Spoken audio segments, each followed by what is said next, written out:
இன்றே சப்ஸ்கிரைப் செய்து உங்கள் ஃபேவரட் ஷோகளை காணுங்கள். ஜானகி அம்மா குத்தி வீரசேகரன் இறந்து போகல.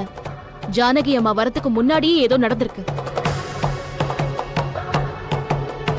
யுவர் ஆனர், இது வீரசேகரன் வீட்ல இருந்து கலெக்ட் பண்ண CCTV footage video. Velan Veerasekaran வீட்டுக்கு வந்த டைம் 2:08. அந்த டைம்ல இருந்து கொஞ்ச நேரத்துக்கு முன்னாடி இருக்கிற ஃபுட்டேஜை நீங்க பார்க்கணும்னு நான் கேட்டுக்கிறேன்.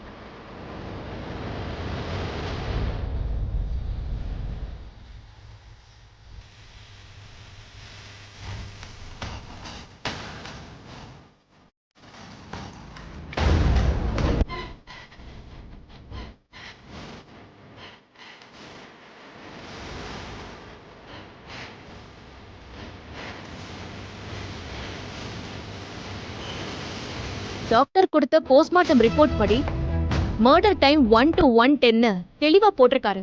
அந்த டைமுக்கு முன்னாடி சரியா 12:50க்கு ஒருத்தர் வீரசேகரன் வீட்டுக்கு போயிருக்கான். அதனால அவன்தான் அந்த குற்றவாளி. இதுவே உங்க 2 பேருமே நிரபராதி நிரூபிக்கிறதுக்கு ஒரு பெரிய ஆதாரம். இந்த ஆதாரங்களை கணக்குல எடுத்துக்கிட்டு அவங்க 2 பேரும் நிரபராதின்னு சொல்லி இந்த கோர்ட் அவங்களை விடுவிக்கணும்னு தாழ்மையோட கேட்டுக்கிறேன். இந்த வழக்கில் குற்றம் சாட்டப்பட்டுள்ள வேலன், ஜானகி இருவரையும் நிரபராதி என அறிவித்து எந்த நிபந்தனையும் இன்றி அவர்களை இந்த கோர்ட் விடுதலை செய்கிறது.